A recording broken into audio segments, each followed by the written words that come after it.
Aprovechar esta oportunidad antes del mensaje para decir a todos los que nos están viendo en este momento, sobre todo a nuestros hermanos de México, decirles que las actividades que vamos a estar llevando Dios mediante a partir del día 2 en adelante se tienen que anotar para poder asistir tanto a la iglesia Emmanuel, donde han ampliado el aforo a 700 personas, y a las cenas que vamos a tener lugar en diferentes lugares. Hermanos, todo ya se ha completado, ya no hay más espacio.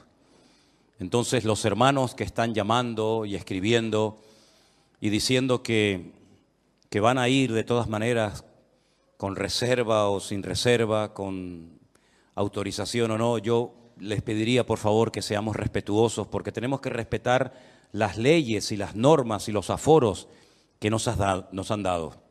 La iglesia Manuel, que nos la han prestado, en principio nos había dicho que podíamos meter 500 personas. Ahora hemos ampliado el aforo a 700 y ya está todo lleno, ya no puede entrar más gente. Las dos cenas que tendremos en dos hoteles diferentes también están llenas. Creo que en cada una hay como 175 personas anotadas. Ya no hay más espacio, lamentablemente tenemos que sujetarnos a las leyes del momento. Así es que si ustedes están llamando o están escribiendo al hermano Emmanuel, al hotel y a otros hermanos, como por ejemplo puede ser Armando, y mandándome mensajes constantemente a mí también, decirles que no podemos nosotros hacer nada para cambiar ese aforo, esas leyes, esas normas que nos han pedido que las cumplamos. Entonces no podemos correr el riesgo de que vaya más gente de lo permitido, no sea que después podamos tener incluso problemas para celebrar las reuniones.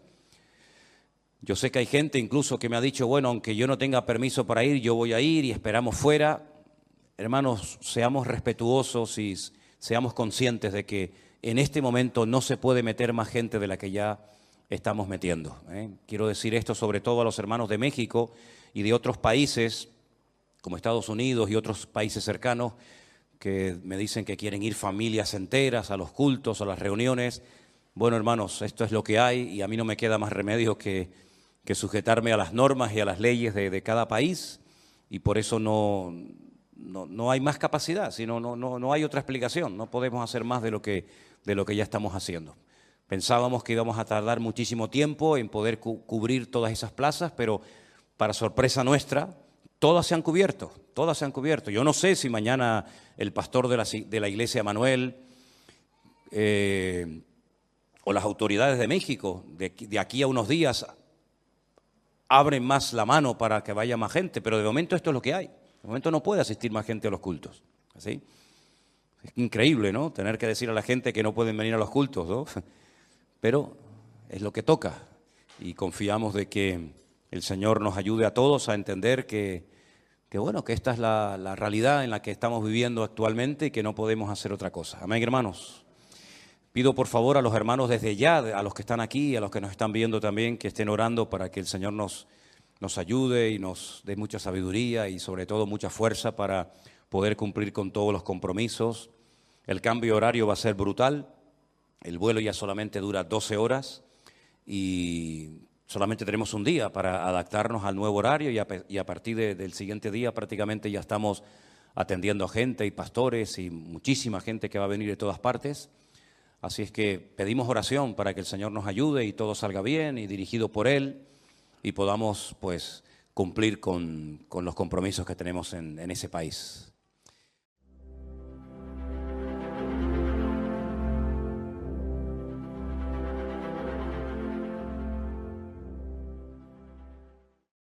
Quisiera que en esta tarde hiciéramos una breve oración antes del mensaje que voy a compartir con ustedes, pidiéndole al Señor que nos hable a nuestros corazones y que podamos salir de aquí fortalecidos y renovados en la fe y que el Señor hable a nuestras vidas como nos tiene acostumbrados. Amén, hermanos. Señor, te damos muchas gracias por esta oportunidad, por este privilegio tan hermoso que nos estás dando de poder disfrutar de este tiempo aquí en tu presencia. Oramos para que esta palabra que va a ser compartida sea de bendición, traiga beneficio, traiga renuevo a nuestras vidas y podamos aprender mucho a través de ella. Te damos gracias por esta oportunidad que nos das en esta tarde de poder estar aquí delante de ti, Señor, sabiendo que tú vas a hablar a través de tu palabra como siempre. Te lo pedimos todo en el nombre de Jesús. Amén y amén. Gloria a Dios. Hay un estudio muy bonito y muy interesante que consiste en ver cómo eran las ciudades, en definitiva, el mundo en el cual se movieron los primeros cristianos. Cómo eran los cultos, completamente diferentes a como los hacemos nosotros hoy en día. Hoy en día todo está centrado generalmente en un pastor o en una persona que es más o menos el que administra la iglesia junto con los ancianos, los diáconos, los obreros, ¿verdad? Pero en aquellos tiempos las iglesias no eran como nosotros las vemos, estamos acostumbrados hoy en día. Se hacían muchas reuniones en hogares, no existían templos. No fue hasta el siglo III después de Cristo que comenzaron a utilizarse locales o antiguos templos paganos para celebrar cultos o reuniones. Los cristianos se reunían en cualquier parte, en playas, en montañas, en casas particulares, en plazas.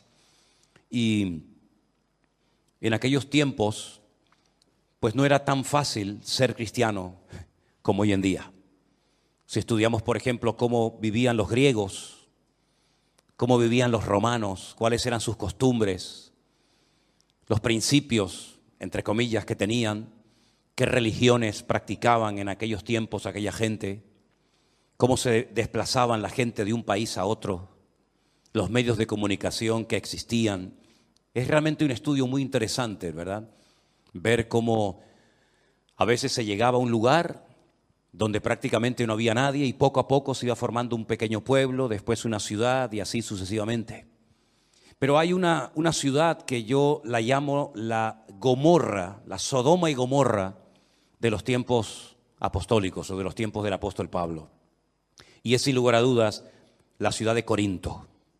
La ciudad de Corinto está aproximadamente a unos 75 kilómetros de Atenas. Y es una ciudad, o era una ciudad muy interesante porque era una ciudad muy comercial. Habían construido un pequeño canal, ¿verdad?, que unía una parte del mar con otra. Y era un lugar frecuentado por muchísimos comerciantes. Y como estos comerciantes eran de diferentes nacionalidades y tenían diferentes costumbres religiosas, pues toda la ciudad de Corinto estaba plagada de templos paganos. Allí se adoraba a todo. La ciudad de Corinto tenía una acrópolis. La palabra acrópolis es ciudad elevada. Era algo muy común en aquella época. Y en ese montículo de aproximadamente unos 600 metros de altura había un templo enorme, que era el templo a la famosa diosa Afrodita, la diosa griega de la sensualidad, de la belleza, del amor, que los romanos la adoraban con el nombre de Venus. Y los efesios la adoraban con el nombre de Diana o también Artemisa. Y siglos más tarde, la misma imagen, pero con un niño en brazos, se le cambió el nombre y se le puso María. En ese lugar de Corinto, en ese templo concretamente, habían 1000 mujeres que eran prostitutas sagradas, sacerdotisas de Afrodita. Y todas las tardes bajaban de ese templo y se metían por toda la ciudad de Corinto tratando de captar adeptos, tratando de captar hombres para que se convirtieran en adoradores de Afrodita. Y ellas ofrecían sus servicios sexuales a los hombres de la ciudad de Corinto. Y así de esa manera, utilizando el sexo como gancho, pues alcanzaban a muchos hombres para que fueran adoradores y seguidores de esta diosa pagana, de Afrodita. Y fue en esa ciudad donde el apóstol Pablo llegó en su segundo viaje misionero. Y curiosamente hay un capítulo que es el capítulo 18 del libro de los Hechos, donde nos cuenta cómo empezó esta iglesia. Y a mí me gusta mucho de vez en cuando recordar, por ejemplo, cómo empezó esta obra. Cómo empezamos esta iglesia aquí hace 20 años, cómo después de unos años empezamos a trabajar en el puerto de Veracruz y surgió otra iglesia, cómo estuvimos unos años trabajando, por ejemplo, en Bolivia, en Santa Cruz de la Sierra, con docenas y docenas y docenas de niños a los cuales atendíamos cada día dándoles de comer. Cómo después de unos años nos fuimos a Malindi, a Kenia, a África, y allí construimos una casa. Y es muy bueno saber a veces los comienzos de la obra. ¿Quiénes fueron las primeras personas que se convirtieron? ¿Cuáles fueron los primeros problemas que nos encontramos? ¿Cómo surgió la obra? Y Hechos capítulo 18 nos habla acerca de cómo empezó la iglesia de Corinto. Y quisiera que me siguieran en esta tarde la lectura, porque es muy interesante lo que vamos a leer en esta tarde, antes de ir a la primera carta del apóstol Pablo a los Corintios. En Hechos capítulo 18, Lucas, que es el autor de este libro, nos dice lo siguiente. Después de estas cosas, se refiere a la visita, al viaje de Pablo a Atenas, 75 kilómetros de allí. Pablo salió de Atenas y se fue a Corinto. Y halló a un judío llamado Aquila, natural del Ponto, recién venido de Italia con Priscila su mujer, por cuanto Claudio había mandado que todos los judíos saliesen de Roma, y fue a ellos. Y como eran del mismo oficio, se quedó con ellos y trabajaban juntos, pues el oficio de ellos era hacer tiendas. Y discutía en la sinagoga todos los días de reposo y persuadía a judíos y a griegos. Y cuando Silas y Timoteo vinieron de Macedonia, Pablo estaba entregado por entero a la predicación de la palabra, testificando a los judíos que Jesús era el Cristo. Pero oponiéndose y blasfemando esto, les dijo, sacudiéndose los vestidos, vuestra sangre sea sobre vuestra propia cabeza. Yo limpio desde ahora, me iré a los gentiles.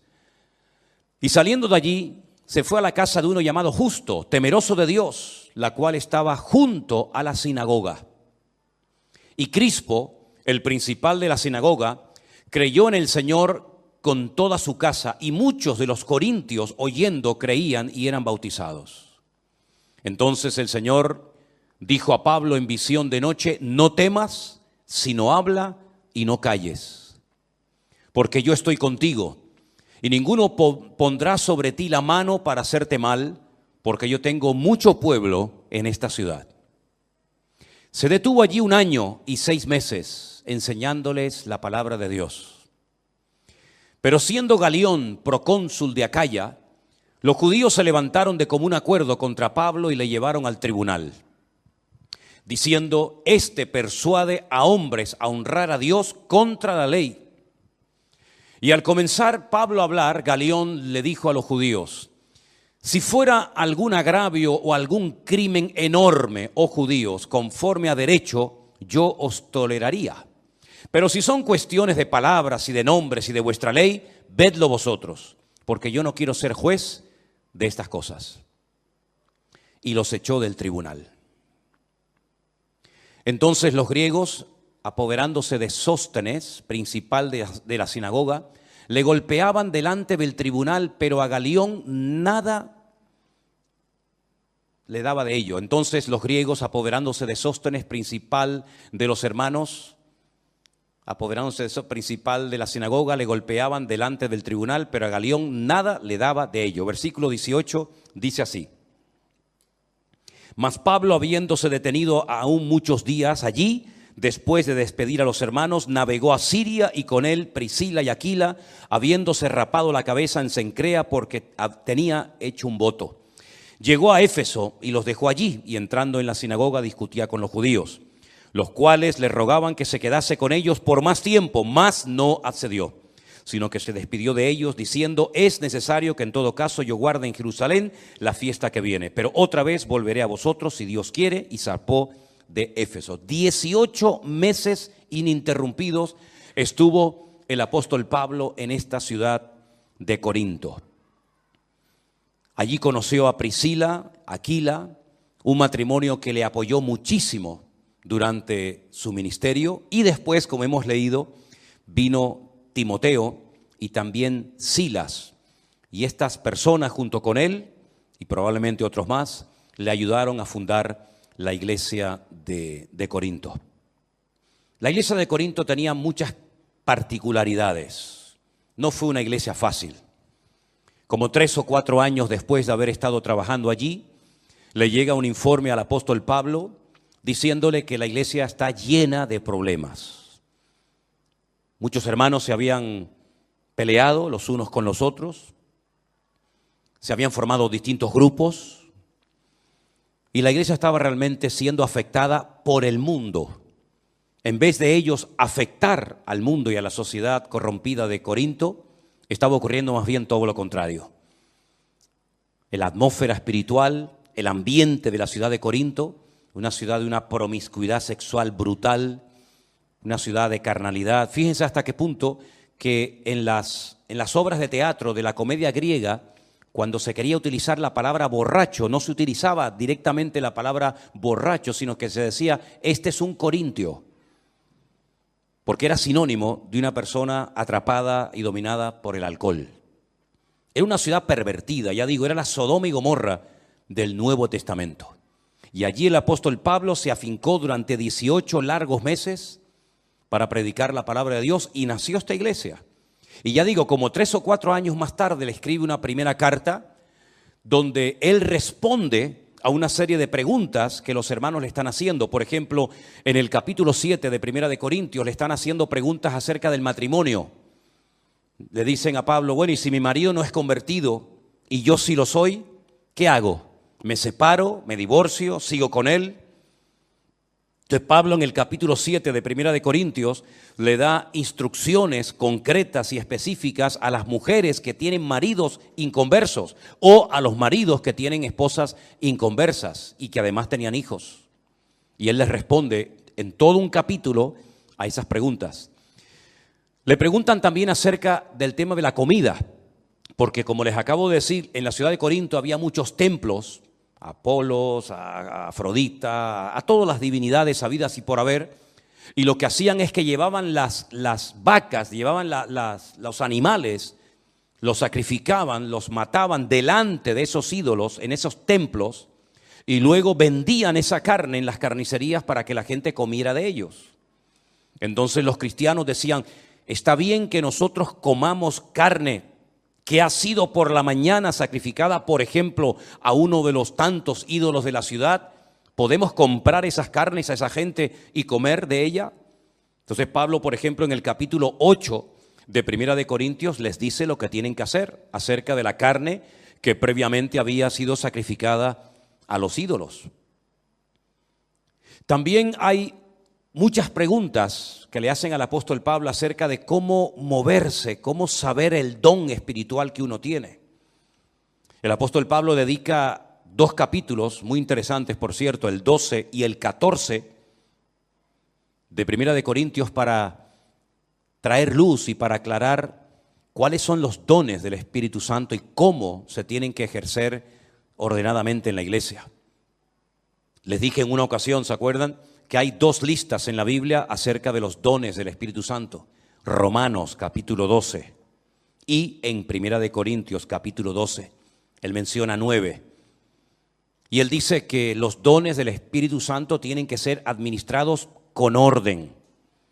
Las personas que se levantaban para traer una palabra a la iglesia, tenía que haber un orden.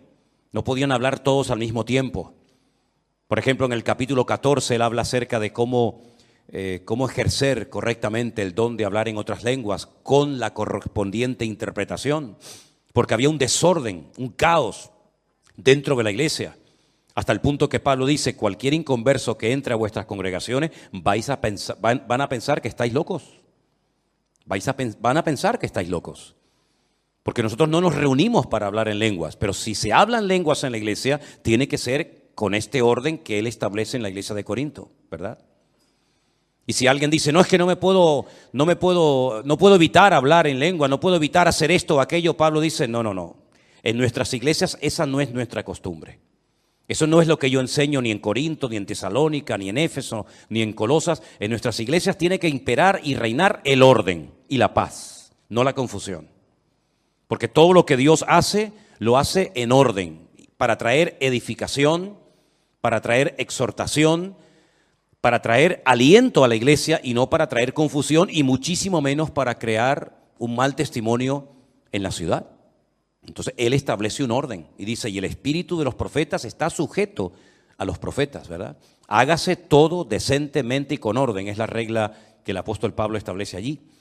Le hacían muchas preguntas también, sobre todo porque los griegos no creían que la gente podía resucitar. Desen cuenta que cuando Pablo viene, por ejemplo, de Atenas, él se va al Areópago, donde estaban las personas que estaban siempre tratando de encontrar alguna enseñanza, alguna filosofía nueva para entretenerse realmente, ¿no? Entonces Pablo aprovecha la oportunidad y va allí y les da un mensaje muy interesante. Dice, pero que cuando llega el tema de la resurrección, le dijeron, bueno, ya te oiremos otro día, como diciendo, hasta aquí hemos llegado. Hasta ahora el mensaje ha sido muy interesante, pero eso de la resurrección, los griegos como que no. Entonces ellos, que la mayoría de ellos eran de origen griego y habían salido del paganismo, de la idolatría, pues tenían muchas preguntas acerca de la resurrección. Y bueno, ¿y la resurrección cómo va a ser? ¿Cómo vamos a resucitar? ¿Con este mismo cuerpo? ¿Con otro cuerpo diferente? ¿Y cuándo será? ¿Y cómo será? Entonces Pablo, todo el capítulo 15 de Primera de Corintios, lo dedica para aclarar dudas acerca del tema de la resurrección. Pero independientemente de las preguntas que le hacen al apóstol Pablo, la iglesia de Corinto tenía fundamentalmente 5 grandes problemas. Vamos a ver en el capítulo 3, por favor, parte de la lectura se ha leído esta tarde.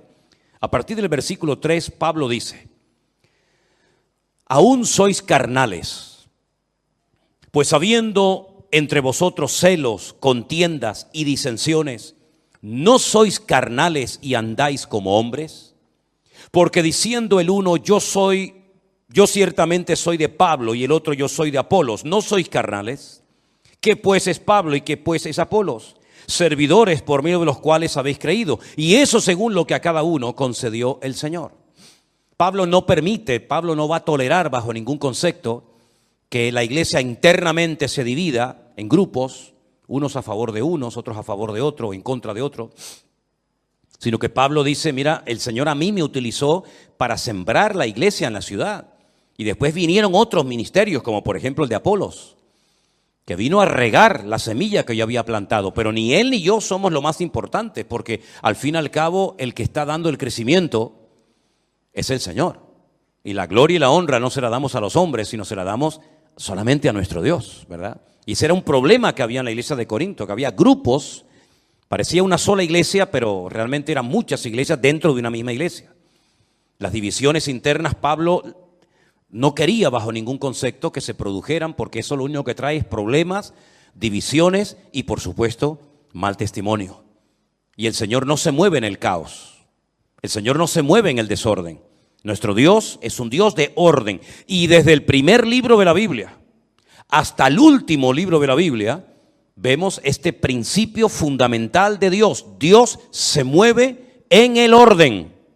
Todo lo que usted haga que no esté en orden, no esperes que Dios te respalde. No esperes que Dios te bendiga. No esperes que Dios, si me permiten, haga la vista gorda, diciendo, bueno, no pasa nada. No, Dios es un Dios de orden. Lo mostró en Génesis 1 en la creación. Lo mostró en la familia, lo mostró en la construcción del tabernáculo, lo mostró en la organización de las 12 tribus de Israel, lo mostró en la familia, lo mostró absolutamente en todo y por supuesto también en la iglesia.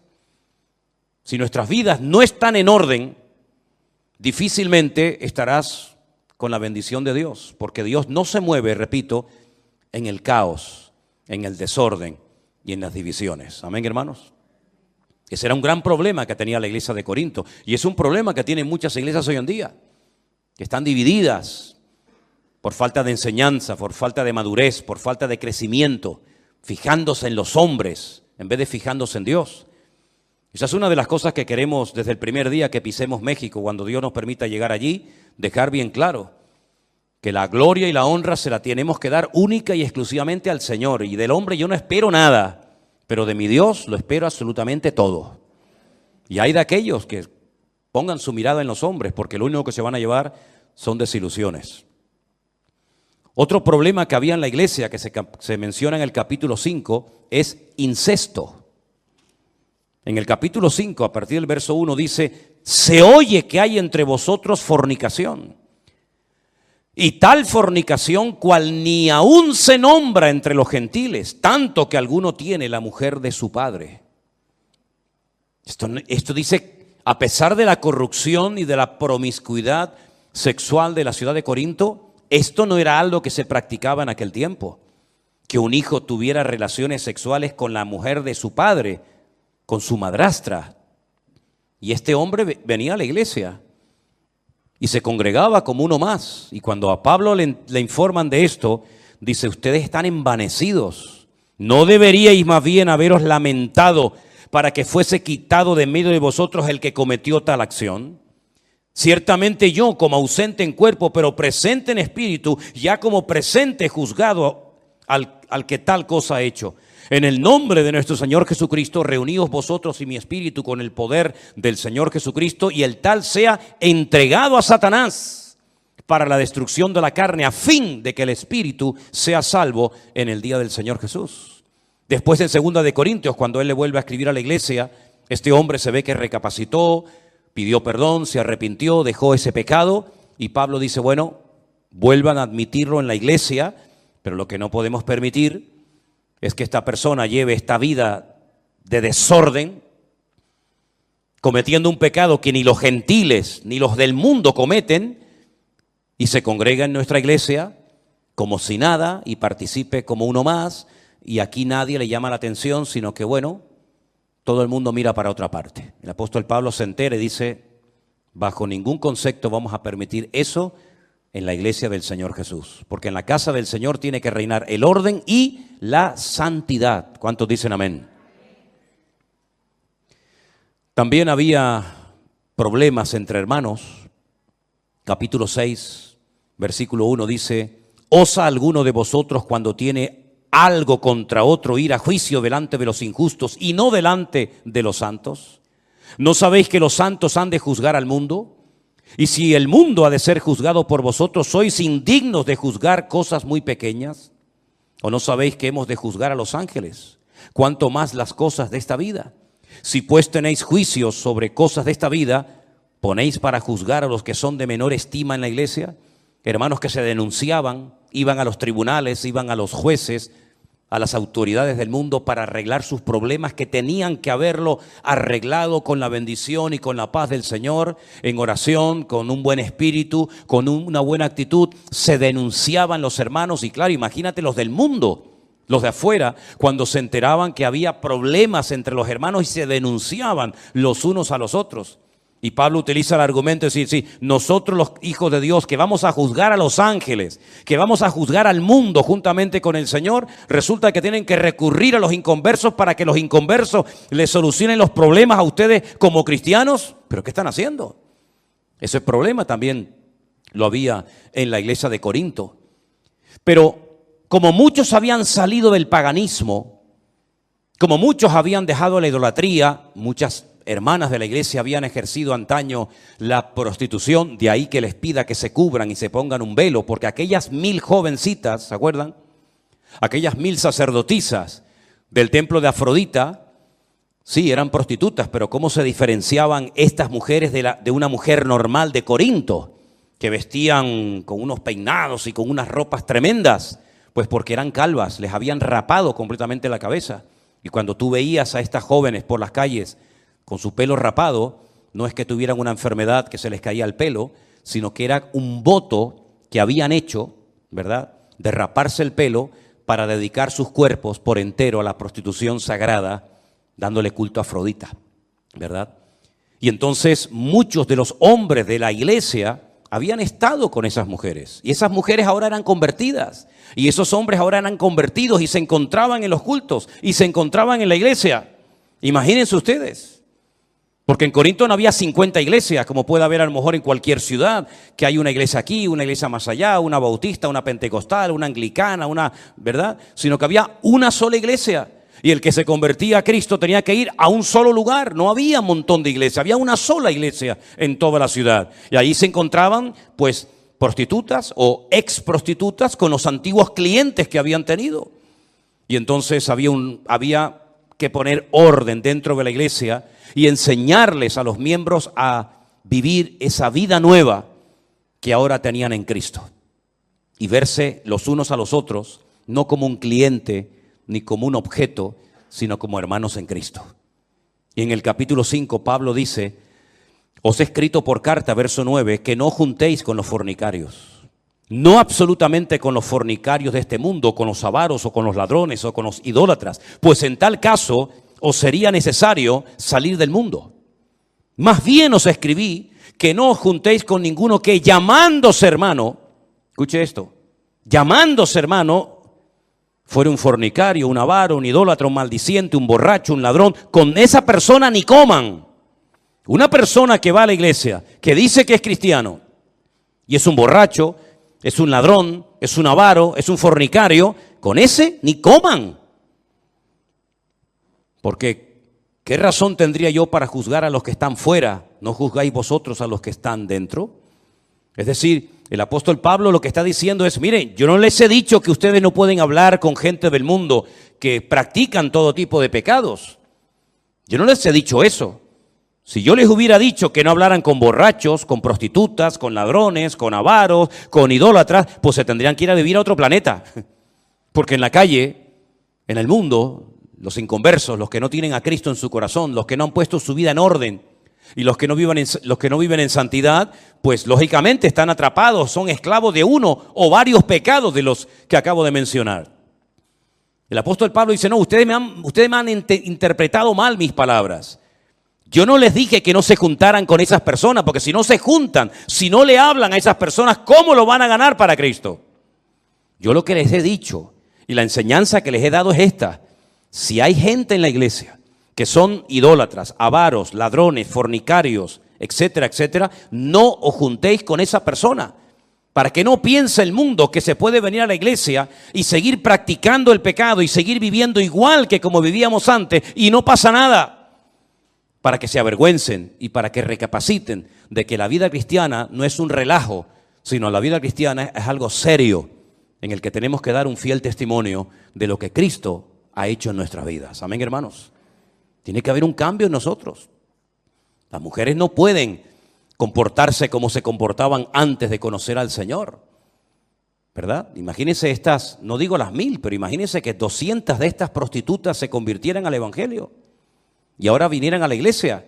Pues habría que enseñarles a: mire, hermana, si no se puede vestir usted a partir de ahora, porque usted se vestía de esa manera para atraer y seducir a los hombres, pero ahora el objetivo no es atraer y seducir a los hombres a través de su cuerpo, sino glorificar a Dios. Por eso Él dice: presentad vuestros cuerpos en sacrificio vivo, santo, agradable a Dios, ¿verdad? Y así como antes presentabais vuestros miembros, los miembros de vuestro cuerpo para el pecado, presenten ahora esos miembros para honrar, para servir y para glorificar a Dios. Y tenían que enseñarle a vestir, a hablar, a caminar, a comportarse a esas mujeres que habían vivido pues en ese mundo. Y a los hombres que habían sido toda la vida unos mujeriegos, o unos borrachos, o unos idólatras, había que decirles: no, a partir de ahora ya no se puede vivir así. Nuestra forma de hablar, nuestra forma de comportarnos, nuestra forma de actuar tiene que ser completamente diferente, porque ahora no somos como los del mundo que no conocen a Cristo.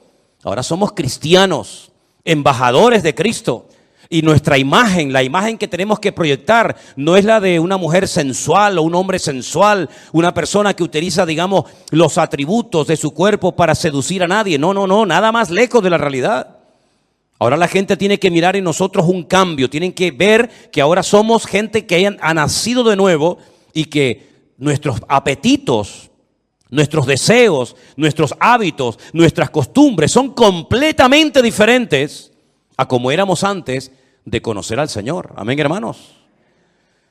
Por eso hay que pedirle al Señor: Señor, quítame cualquier vestigio de carne que pueda haber en mi vida. Quita de mi vida la mala mirada, la mala conversación, malos deseos, malas inclinaciones.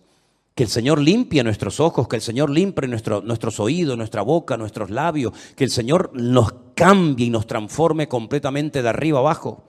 para que el mundo vea que ya no somos ni la sombra de lo que éramos antes de conocer a Cristo como nuestro Señor y Salvador personal. Pablo escribe varias cartas y se pegó 18 meses de su vida en Corinto para enseñarles cómo se vive ahora nuestra nueva vida en Cristo. Porque nosotros no solamente tenemos que ser cristianos dentro de la iglesia, sino sobre todo cuando salimos de nuestros templos, cuando salimos de nuestros lugares de culto, tenemos que seguir comportándonos y hablando y viviendo y pensando y reaccionando como cristianos. Amén, hermanos. No es un disfraz, no es una chaqueta que me pongo.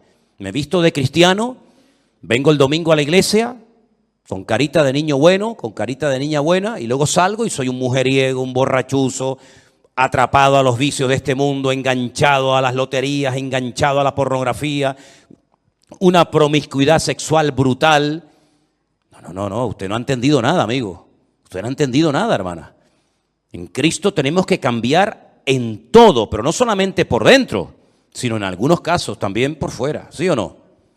Y eso es lo que al mundo le va a sorprender. Si, oye, este hombre, esta mujer habla, se comporta de una forma diferente cuando esta persona yo lo conozco de toda la vida y fue así, pero ahora es otra persona y gloria a Dios si comienzan a decir las personas que te conocían, oye, no te conozco, no eres ni la sombra de lo que eras. Y entonces le vas a decir, el motivo por el que soy otra persona es porque Cristo vive en mí, porque Él ha cambiado mi vida y ahora mi vida está para darle honra y gloria al Señor y no para atraer la atención hacia mi persona.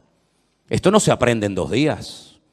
Imagínense que usted haya sido una persona atrapada a todo tipo de juegos. Esta gente que se pega horas y horas y horas jugando en una maquinita y echando monedas y monedas y monedas, y ahora de repente dice que te has convertido. ¿Tú crees que de la noche a la mañana se te va a ir el deseo? Bueno, en algunos casos sí, pero en otros casos no. Y vas a tener que pedirle a Dios que te ayude a organizar tu economía, que antes cobrabas y tenías un montón de dinero y a la semana estabas sin un duro, sin un céntimo.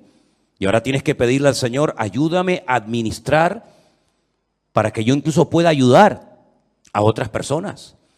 Tal vez antes de conocer a Cristo te vestías de una manera que en vez de cubrirte lo que hacías es que te descubrías lo que llevabas en tu corazón. Pues a lo mejor habrá ciertas prendas que habrá de decir, yo esto no me lo puedo volver a poner otra vez. Porque entonces lo que estoy haciendo es el mismo perro pero con distinto collar. Y ahora lo que quiero es dar gloria a Dios y glorificar al Señor, ¿sí o no? Esa es la vida de un cristiano. La vida de un cristiano no es dejar de ir a misa y venir al culto. Dejar de tomar la hostia y venir ahora a tomar el pan y el vino. La vida de un cristiano es vivir como Cristo vivió. Como Él hablaba, tenemos que pedirle al Señor, Señor, yo quiero hablar y comportarme y pensar y reaccionar y vivir como tú lo hacías. Yo no sé cómo tú tratabas antes a tu marido, o cómo tú tratabas a tu mujer, o a tus hijos, o a tus padres, pero sería bueno que leyeras la Biblia y te preguntaras, ¿yo me estoy comportando como un marido cristiano o como uno más? ¿Yo me estoy comportando con mi familia, con mi marido, con mis hijos, como una auténtica mujer cristiana, o sigo siendo la mundana de toda la vida? ¿Soy un hijo que obedece a sus padres y que honra a sus padres, o sigo siendo el niño malcriado y caprichoso que siempre pedía y pedía y pedía y lloraba y pataleaba y se enfadaba cuando no le daban lo que querían? Si todas las áreas de nuestra vida, todo, absolutamente todo, tiene que ser cambiado por el Señor. Pero para cambiar, uno tiene que querer cambiar. Y el Señor lo va a hacer. Había desorden en la Santa Cena. Nosotros, saben que una vez al mes celebramos la Santa Cena, ¿verdad? Le damos el pan y el vino a cada persona que va a participar. Pero miren lo que dice 1 Corintios capítulo 11. 1 Corintios capítulo 11 dice, a partir del verso 17, al anunciaros esto que sigue, no os alabo, hermanos, porque no os congregáis para lo mejor, sino para lo peor. Pues en primer lugar, cuando os reunís como iglesia, oigo que hay entre vosotros divisiones. ¿Y saben lo que dice Pablo? En parte lo creo. Pablo no dice, no, esto no puede ser, imposible. Imposible que mis hermanos de la iglesia de Corinto estén divididos. Imposible. No, él dice, lo creo. Conociéndoles yo a ustedes, en parte yo creo que hay divisiones en la iglesia. Porque es preciso, versículo 19, que entre vosotros haya disensiones para que se hagan manifiestos entre vosotros los que son aprobados. Cuando pues os reunís vosotros, esto no es comer la cena del Señor, porque al comer cada uno se adelanta a tomar su propia cena y uno tiene hambre y otro se embriaga. Pues ¿qué? ¿No tenéis casas en las que podáis comer y beber? ¿O menospreciáis la iglesia de Dios y avergonzáis a los que no tienen nada? ¿Qué os diré? ¿Os alabaré? En esto no os alabo. La gente se ve que llevaba su comida a la iglesia y ya se quedaban en la iglesia a comer. Y claro, había gente pudiente en la iglesia y gente pobre, como siempre ha habido. Gente con más y con menos capacidad económica. Y dice la Biblia que algunas personas tenían hambre y se iban hambrientos de la iglesia. Y otras personas tenían tanta abundancia de comida y de bebida que hasta se emborrachaban dentro de la iglesia, dentro de los cultos, del lugar donde se habían decidido congregar. Y claro, cuando a Pablo le decían, mira, tú sabes que hay hermanos que tienen hambre y van al culto y salen con hambre. Y al lado a lo mejor hay una mesa de unos hermanos ricos y tienen de todo. Y en vez de compartir con los hermanos que tienen hambre y necesidad, no son capaces de decirle, hermano, ¿quiere usted comer un poco de nuestra comida? Hermano, tenga un platito y disfrute juntamente con nosotros. Son incapaces de compartir la bendición. Y no solamente no comparten, sino que además hasta llegan a emborracharse, porque en vez de llevar una pequeña cantidad simbólica para participar del pan y del vino, llevan tanta cantidad que se pasan y se embriagan y se emborrachan en la iglesia. Gracias a Dios yo nunca he visto esto en esta iglesia. Amén, hermanos. Gracias a Dios yo nunca he visto esto, ni lo veré. Pero que personas hambrientas salgan hambrientas de una iglesia cuando hay una celebración, una comida, un banquete, un ágape, y póngale el nombre que quiera, eso es una vergüenza para la iglesia. Eso sería terrible, ¿verdad? Ver a gente hambrienta que viene a la iglesia en un día de comida y se van hambrientos. ¿Pero cómo puede ser? ¿Cómo se pueden llamar esa gente cristianos? ¿Dónde está el amor de Cristo en esa familia, en esa persona que trae tanta comida, que le sobra, que después mucha de esa comida la va a tirar a la basura y un hermano, una familia al lado de ella o de él se fueran hambrientos de la iglesia? A Pablo todo esto lo ponía malo. A Pablo todo esto le traía dolor en el corazón y Pablo llegó a decir, por ustedes tengo tanto dolor, que se comparó a una mujer que está a punto de dar a luz. Fíjense los dolores que tenía Pablo por esta gente.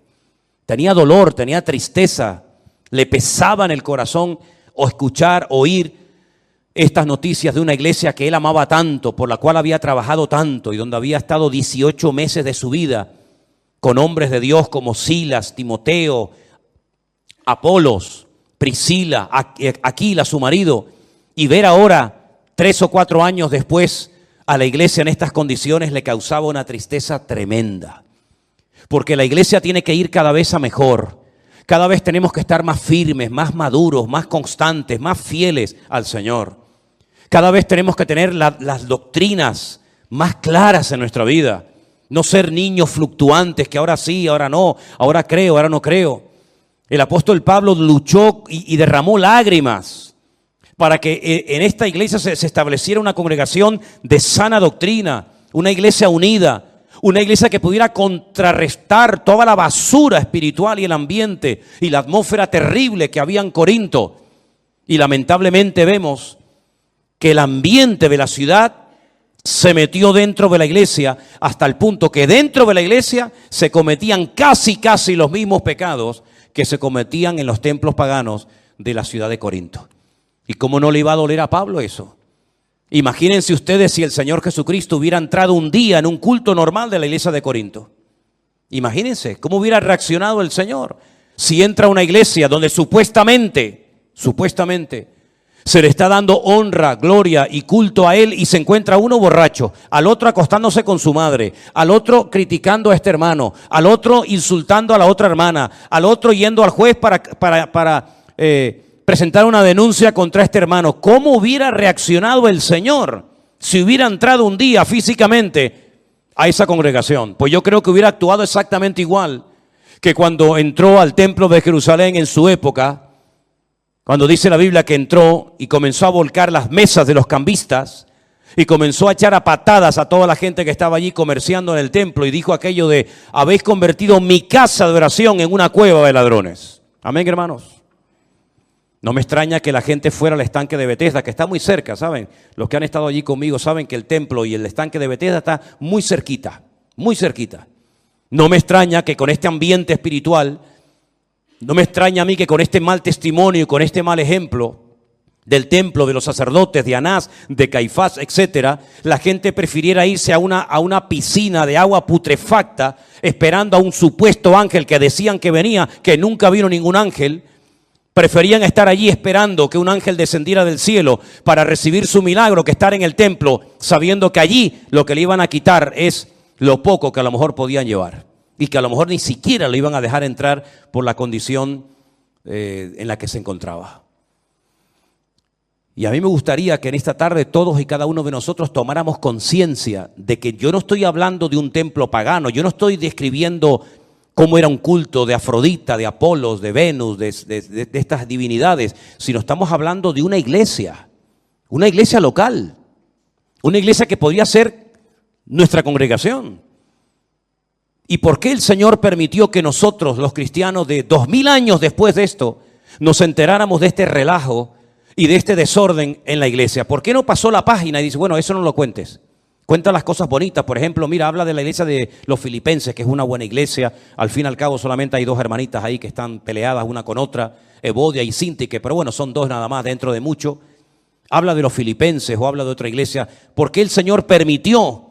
¿Por qué el Señor inspiró con su Espíritu Santo al apóstol Pablo para que escribiera esta carta y nos contara todos los desórdenes, el pecado, la basura, las divisiones, el incesto que había en esa congregación, para que nosotros tengamos ejemplos a no imitar y para que sepamos que si bajamos la guardia podemos llegar a vivir un cristianismo tan carnal como el que ellos vivieron? Porque esta iglesia empezó muy bien, esta iglesia no empezó mal, esta iglesia empezó muy bien. Y cuando el apóstol Pablo, si quieren venir conmigo al capítulo 1, les dirige la primera carta, miren lo que les dice: Pablo, llamado a ser apóstol de Jesucristo por la voluntad de Dios, y el hermano Sóstenes. Es interesante notar que Sóstenes y un hermano llamado Crispo eran los líderes de la sinagoga de Corinto, que se convirtieron juntamente con el Señor y se hicieron miembros de la iglesia de Corinto. Y ahora le escriben una carta a la iglesia y le dice: a la iglesia de Dios que está en Corinto. Y ahora mira lo que dice Pablo: a los santificados en Cristo Jesús, es decir, a los que han sido llamados, a los que han sido llamados aparte. Eso es lo que significa ser santos o santificados, ser llamados aparte, sacarlos en este caso de la idolatría, del paganismo, de toda esa basura.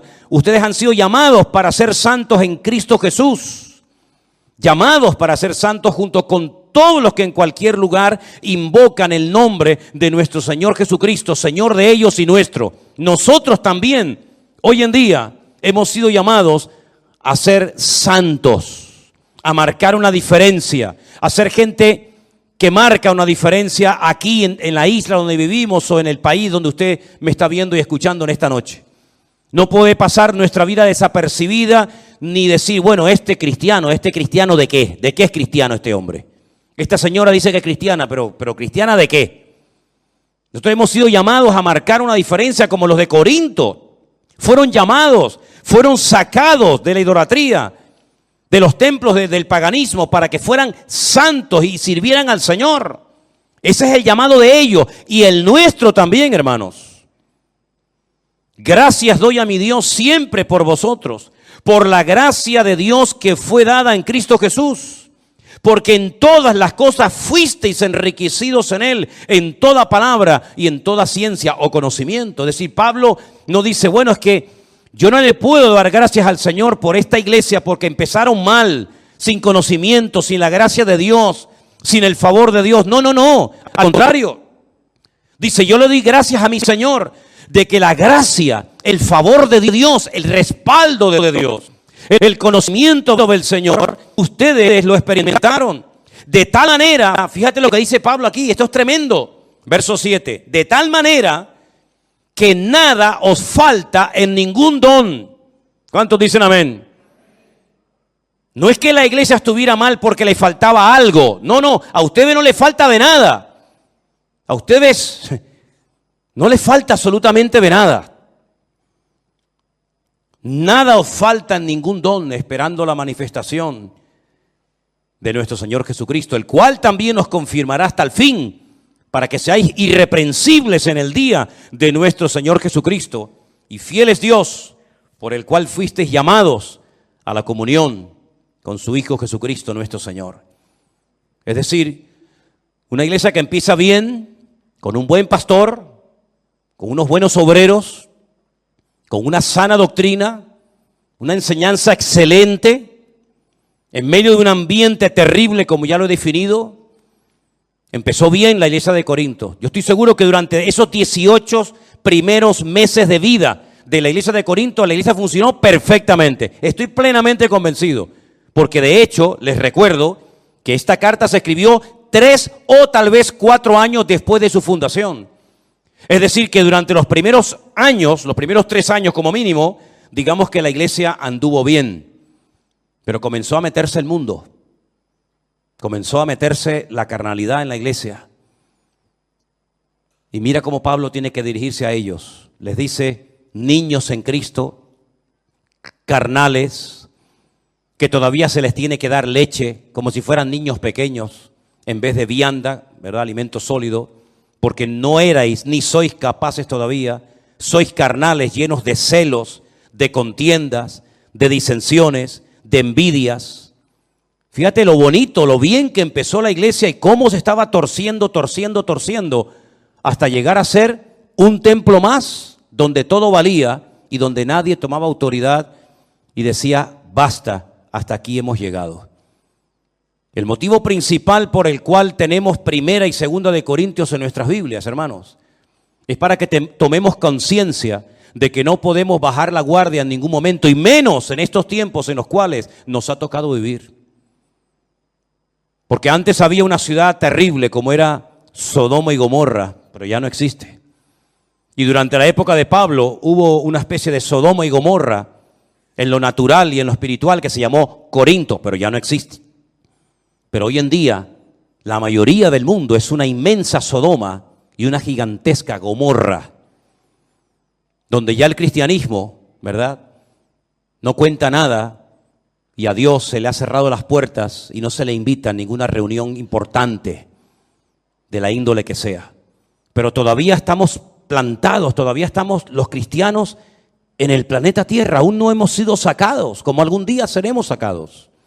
Todavía el Señor nos tiene aquí, paseando por calles, por ciudades, pueblos grandes, pueblos pequeños, en todos los continentes de la tierra, en lugares de mucha población, de poca población, en lugares de gente pudiente, rica, influyente, de gente que prácticamente nadie sabe ni que existen. Todavía estamos nosotros los cristianos en este mundo.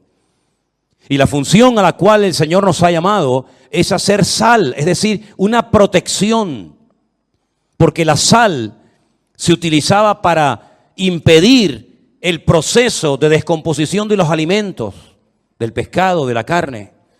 ¿Cómo se podía viajar por el desierto? ¿Cómo se podían viajar esos viajes tan largos en barcos de vela durante semanas, meses enteros? Si no se salaban las carnes, los pescados, se llevaba a pudrir la comida y después ¿qué comían? Entonces la sal era algo fundamental, hasta el punto que de ahí viene hasta la palabra salario. Se le pagaba con sal a los obreros en algunas ocasiones, porque la sal era un elemento fundamental, era como el hielo, como un congelador hoy en día que, ya digo, evitaba el proceso de descomposición de los alimentos. Y el Señor dice, ahora ustedes son la sal del mundo, la sal de la tierra. Es decir, este mundo podría estar millones de veces peor de lo que está, con más pecado, con más inmoralidad, con más desorden, si ustedes no estuvieran en la tierra. Es decir, que gracias a la presencia, a la influencia de los cristianos, el mundo no ha ido al caos, como va a ir al caos cuando ya no estemos en esta tierra. Y después dice el Señor, y además no solamente ustedes tienen que ser sal, es decir, impedir que en los colegios, en las universidades, en las iglesias, en la sociedad, se produzca una anarquía total y absoluta, sino que además de eso, por si eso fuera poco, ustedes tienen que iluminar, ustedes tienen que ser luz en medio de las tinieblas.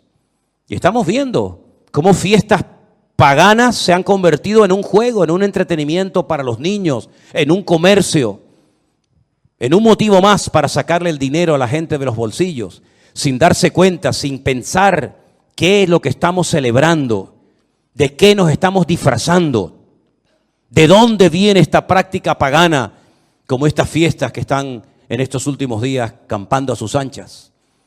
Es decir, tenemos que tomar conciencia del motivo principal por el cual todavía el Señor no nos ha sacado del planeta Tierra. Que repito, que algún día nos sacará, pero que todavía tenemos un propósito y un objetivo que cumplir. No permitamos que el mundo se meta en nuestras casas. No permitamos que el mundo se meta en nuestros hogares a través del ordenador, a través de la televisión. Porque ya el diablo no tiene ni siquiera que tocar la puerta, ya se mete sin pedir permiso. No permitamos que la corriente de este mundo nos atrape y seamos uno más, pasando totalmente desapercibido, sin marcar una diferencia y sin decir, no, alto, no, yo no estoy de acuerdo con eso. No. La Biblia dice, no, Dios no está de acuerdo. No nos dejemos arrastrar por la corriente de este mundo. Tenemos que ir en contra de la corriente. No es fácil, pero con la ayuda del Señor y bien parados en Cristo, vamos a poder impedir que el mundo se nos meta dentro de nosotros. Al contrario, somos nosotros los que tenemos que impactar el mundo y no al revés. Amén, hermanos. Yo quiero terminar diciendo esto. La iglesia de Corinto empezó bien, pero terminó mal. Prueba de ello, que ya en Corinto no hay nada. Corinto ya es algo completamente diferente a lo que fue hace 2000 años. Si tú empezaste bien, si tú tuviste un encuentro, una experiencia personal con Cristo hace 1 año, 2 años, 5, 20, 30, lo que sea, gloria a Dios. Pero no te desvíes, ni te enfríes, ni te apartes del Señor, ni bajes la guardia, ni te creas sabio en tu propia opinión.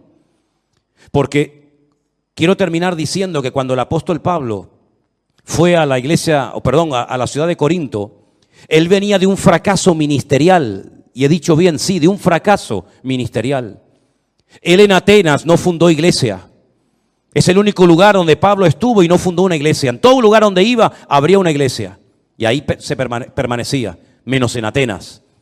Cuando Pablo llega a Corinto, él cambia su sistema. Él no va a utilizar la elocuencia, la sabiduría humana, sino él va a predicar solamente un mensaje de Cristo crucificado y resucitado, para que no pongan su fe en lo que yo predico, sino en el poder de Dios, que es el que cambia y transforma las vidas.